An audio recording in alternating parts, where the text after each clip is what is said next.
August 14th, AS level results day. A few years on, and I still remember that nauseous feeling I felt when I opened that brown envelope and saw my grades. It was a disaster, and I was devastated. I remember running back home, up to my room, sitting down, looking at the floor, and thinking to myself, what on earth is wrong with me? Why am I so rubbish? Maybe it's my intelligence or genetics. Genetics? Pfft. Do I even know what that means? Look at my biology grade. It's at that point that I knew I had to change. And the solution was simple. Work harder. I needed to get myself to the table more often and stay there. How difficult could it be?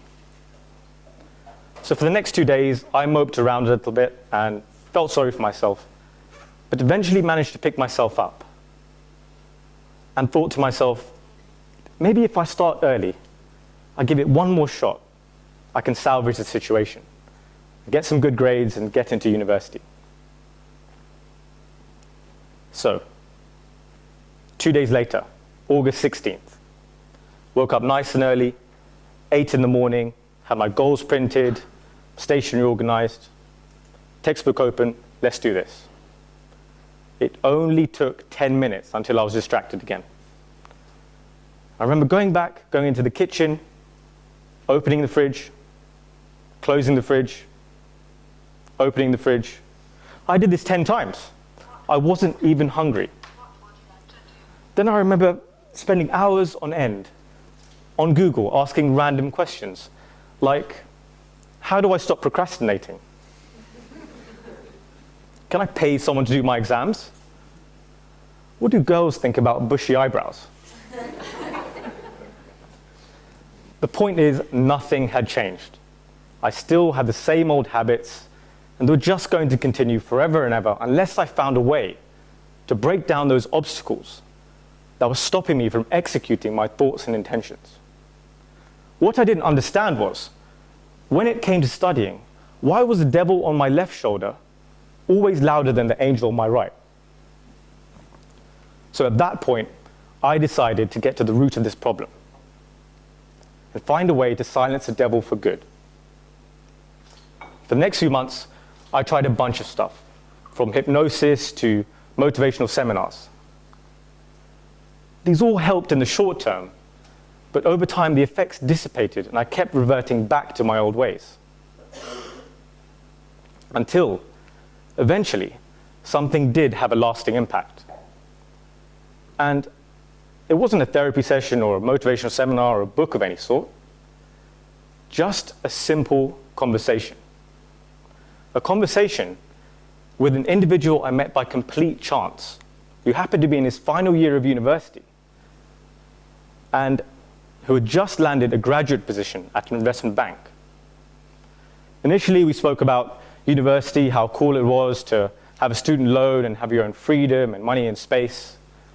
But then our conversation moved on to A-levels. And I found out several years ago, he was in the exact same position I was.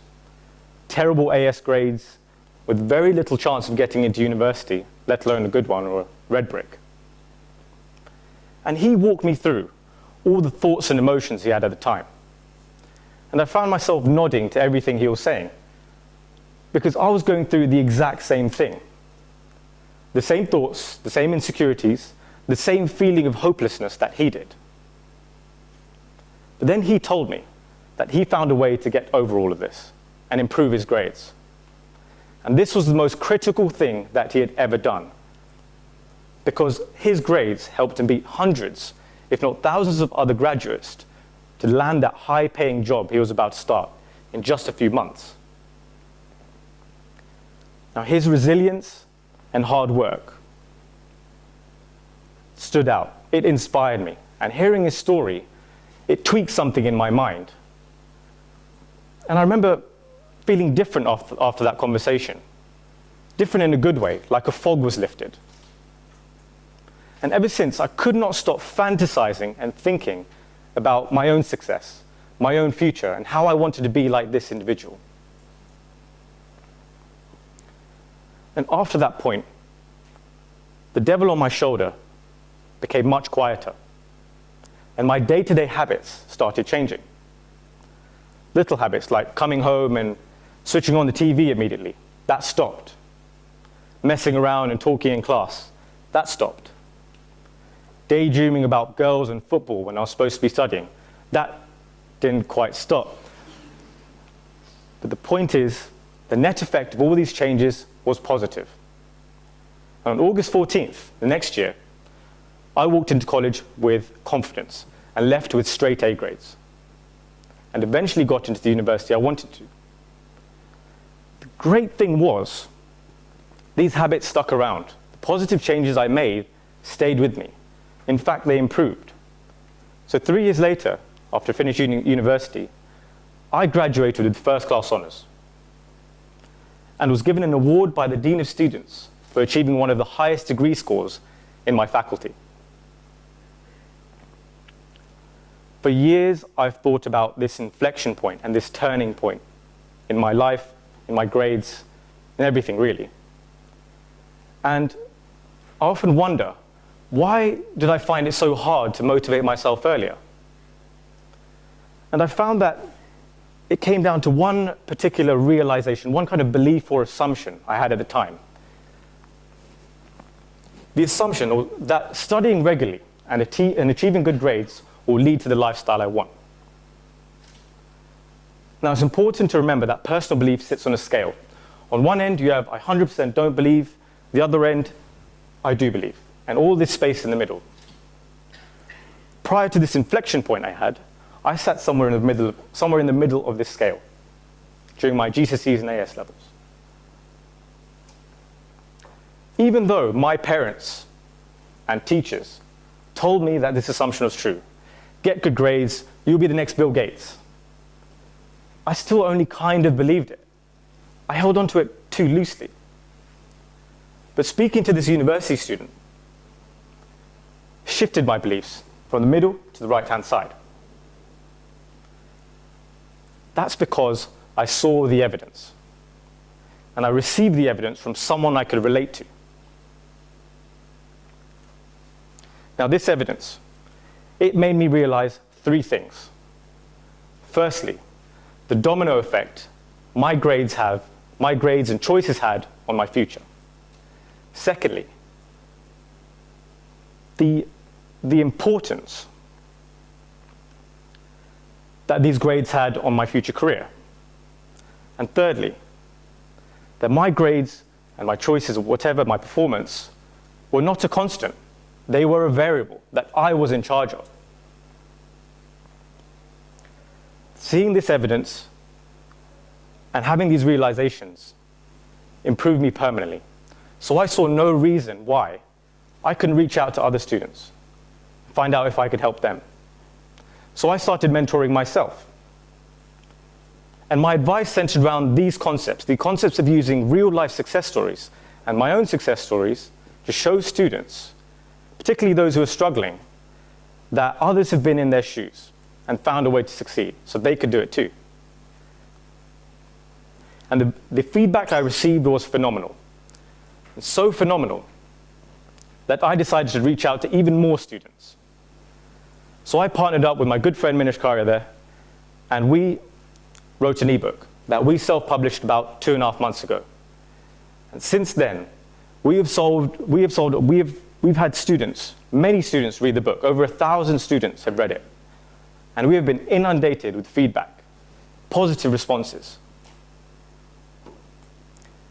It goes to show that this approach works. And there is something to take away here for everyone, whether you're a parent, teacher, school, or student. But let's start with the parents. Now, if there are any parents here, as you've all gathered, I'm a big advocate of mentoring.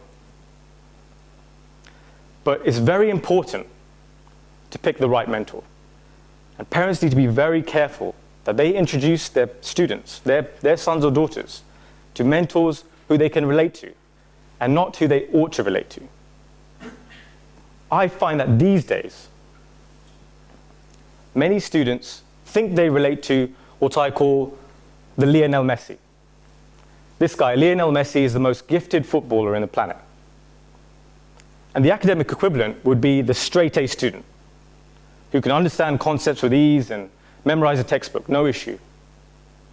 But in reality, a struggling student needs a Gary Neville. Gary Neville is the English footballer we all know and love, or most of us. And he has always been the grafter. He is the ultimate grafter. He's had to put twice as much effort, twice as much willpower in order to succeed. And the academic equivalent would be someone like me, someone who's always had their eye on their goal, but had to persevere to get there, had to build their own processes to get there. Now, in life, you're not always born naturally gifted. And there's a saying in football that great players don't often make good managers or mentors. And the same goes for academic study. Getting a gifted student to mentor an underperforming student will probably make matters worse. Because think about if you approach the neighbor's daughter who's had a full set of A's and A stars, she's going to make getting good grades sound really easy and won't be able to relate to the psychological obstacles that a student is facing. However, the academic underdog who's experienced that suppressing feeling of self-doubt and found a way to overcome it is the perfect mentor. Now with schools, you have to also be careful with selecting your mentors. But you guys are in a really good position, better position than parents, because you have a database, you have an alumnus. Teachers sift through your alumni and find those Gary Nevilles, bring them into your assemblies, get them in front of your students, pay them if you have to. These guys and girls are your biggest assets and the key to triggering life-changing improvements among your students. And when you find your mentors, tell them not to be modest, even if it means sounding slightly pompous. I'll give you an example. I once witnessed a male mentor speak to a group of male students. And he told them about his story, how he made the sacrifices early on, got good grades, got a high-paying job, and that this enabled him to earn certain freedoms and be able to take advantage of certain luxuries. And he gave the example of affording a trip to the Brazil World Cup. And then he mentioned that many of his peers or friends from back in the day in college and high school were unable to do that because they didn't make the same sacrifices. And I saw the boys in the room just physically respond to this, as if they'd just seen a vivid glimpse of two different scenarios in the future, and understood that the choices they made now would result in either one scenario or the other playing out.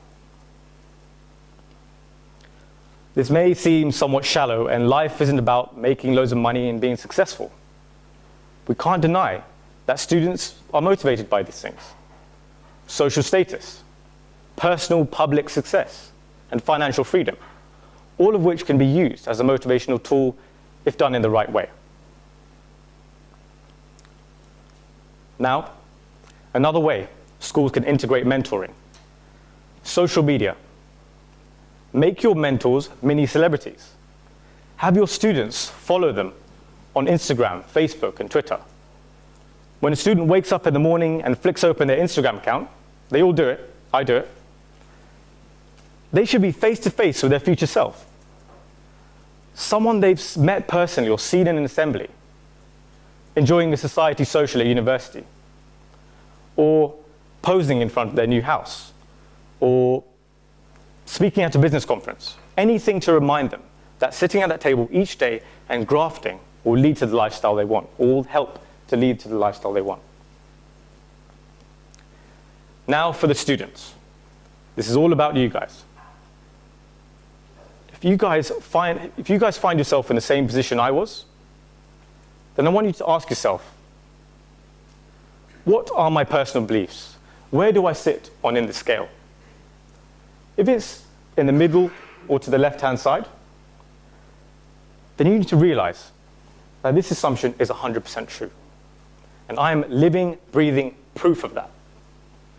But don't take my word for it. Go out there. Find your own mentors. Find someone who you can relate to and who you admire. And maybe you'll have your own moment of clarity. Another thing I want to tell you students out there is don't let anyone benchmark you. It doesn't matter what grades you've had in the past, what predicted grades you have, what grades you may have in the future. Make your own standards. And if you've had poor grades, if you've had grades you didn't want or you didn't expect, then I want you to look at them, snarl at them, laugh at them. Because the only way is up. And it's okay to trip over once in a while, as long as you get up. If I was able to do it, then you guys can do it. Thank you all for listening.